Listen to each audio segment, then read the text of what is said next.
We are back. What's up, GP freaks? It's BT, ready for the 2019 season, and let's get right to it. Hope you guys had a good off season. Hope you did what you wanted to do, did what you had to do, and now let's prepare. Let's get prepared and stay up all night drinking Red Bull and ephedrine, and that's illegal. Doing anything you can to stay up late at night and watch GP. Cause that's what I do. Let's get right to it. As is customary, you know what I like to do. Start the season off talking about Moto 3 real quick with Moto 3 and Moto 2. Just bear with me, okay?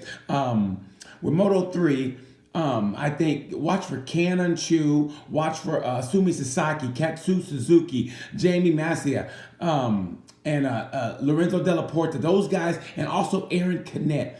I believe Aaron Canet, and also with Canon Chu. And Chu he's got a little bit of Marquez in him, plus he's Turkish. So man, I'm telling you, this kid, and he won his maiden race in Valencia. I was there and I watched him.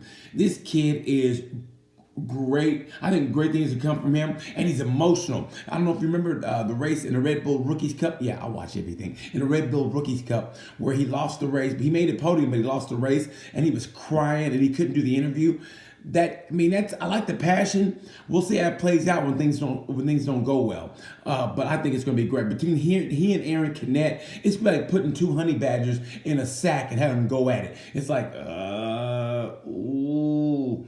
I can't wait for Moto 3 to start. It's going to be a great race. As always, as is customary in Moto 3. So watch out for Canon Chu, Aaron Canet, and like I said, Katsu Suzuki and Asumi Sasaki, Jamie Masia, Lorenzo Della Porta. It's going to be great Moto 3, as always. Moto 2, this is the year, I think, for Alex Marquez. It's either put up or shut up. There's a little pressure on him, but as well it should be. He's been there almost a little bit too long, and I got to put him at the preseason favorite, but he's got to produce. Plain and simple, he's got to produce. But also, watch out for Brad Binder. Brad Binder is going to be, I think Brad Binder has great things coming from him.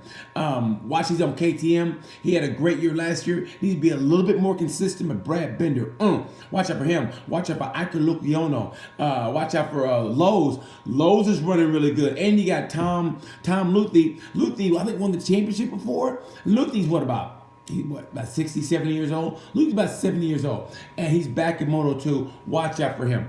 Also, before I even forget, I'm going back to Moto 3, but it's hard to believe that Romano Fenati is back in racing and he's in Moto 3.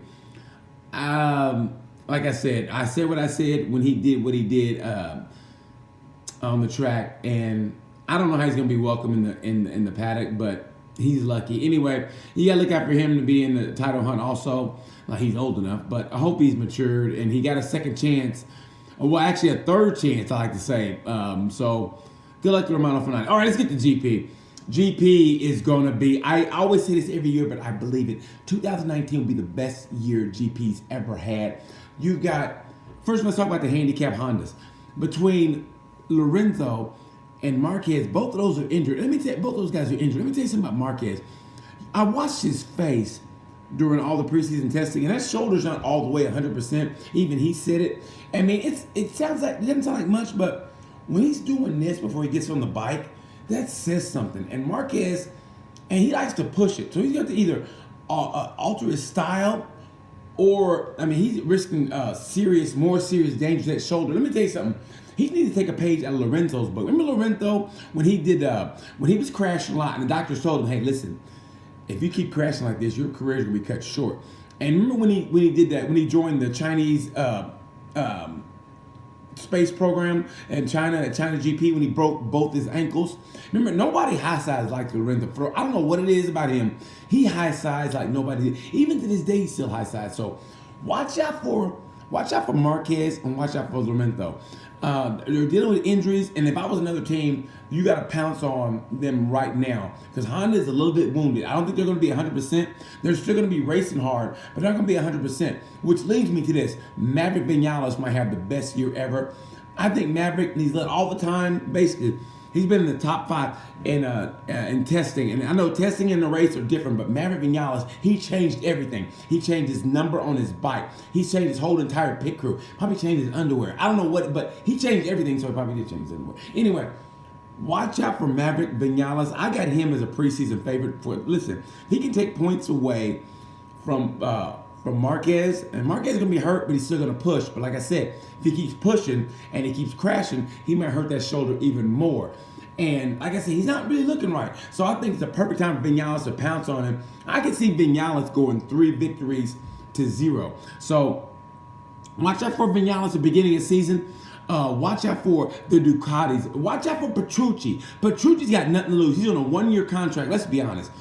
Ducati's basically saying, listen, warm this seat up for Pekka Bagnaia. I mean, Jack Miller's in the running, but if Miller was really in the running, he would have been on the back of Ducati this season. So I think they're saying, hey, warm the seat up for Bagnaia. And when a man has nothing to lose, he's the most dangerous man in the world. That's why you never fight a man with no teeth, because he ain't got nothing to lose. So watch out for Petrucci. 1-year contract, finally on a factory bike. I predict Petrucci will win at least a race, I think, this year. He's always come close, but I think Petrucci will win a race this year. He's done all the right things. He's lost weight. He's moved closer to Dovizioso. I think he's using the same trainer and the same sports psychologist. Watch out for Petrucci. He's going to go in like a man possessed. So watch him. I think he's going to have a great year. Dovey, could this be the year that Dovey finally wins the championship? I think Dovey and Vinales, starting off in Qatar, those guys are going to be the ones to watch. I think Dovey and Vinales are going to be the 1-2. I could be wrong, but watch out for those guys. Outside threat for the championship. Watch out for Alex Rins. Alex Rins has a quiet confidence about him. They ask him about the bike in Qatar, and he goes, I have no negative to say. What? He has no negatives. Let me tell you something. If you go out with a hot chick, and they go, hey, what's she like? She's good, but what's her Achilles heel? Well, she snores, or but he had no negatives about his bike. And even Marquez said last year he was following Rins, I think it was in Sepang. He goes, I like the way the bike came out of the corners and the acceleration, and they've made improvements. Watch out for Alex Rins. Rins is smooth like butter. So watch him. Watch Rins for the whole year. If he gets a consistency down, Rins could be in the running for the championship. And also watch out, maybe not for the championship, but watch out for Franco Morbidelli. And I'm just talking out of my ass here, like I always do. But Morbidelli, I'm telling you, I think he maybe could win a race. Morbidelli's going to shake some things up. He's been training with Rossi. He's already been a Moto2 champion. He had a great year last year. He's consistent. He doesn't really crash a lot. Watch out for Morbidelli. And I really think that KTM is looking for another big rider. So, and like I said, I'm just talking out of my ass. But maybe Vinales goes to KTM next year, or after his contract is up, maybe he goes to KTM, and then Franco Morbidelli teams with Yamaha, and he and Rossi can be teammates. I'm just talking out of my ass, but that's a theory. That's a theory I have. And like I said, it's based on nothing. That's just me throwing it out there. I think Morbidelli on a Yamaha, and Yamaha knew what they were getting themselves into after last year, so they've gotten serious. So watch out for Morbidelli. For the rookies, I got to give Bagnaia as the one to watch, but watch out for Quartararo. He's got it down, at least in Qatar he did. So watch out for Quartararo. Watch out for Johan Mir. But I think it's going to be Pekka Bagnaia. I think he's the belle of the ball. He really is. Pekka Bagnaia is so... when you watch him, you just go, oh, this kid. You watch him like a beautiful woman just when she swims. You go, oh. Watch out for Pekka Bagnaia.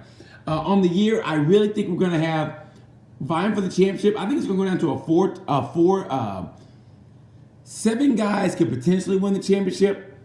I honestly think it's going to come down to, I'm going to say 4. I'm going to say it's coming down to 4 people. Last race this season, Valencia.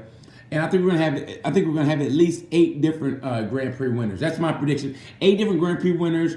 Who do I predict for the championship? I'm going to go. For some reason, I'm picking Vinales. I'm going to say Vinales.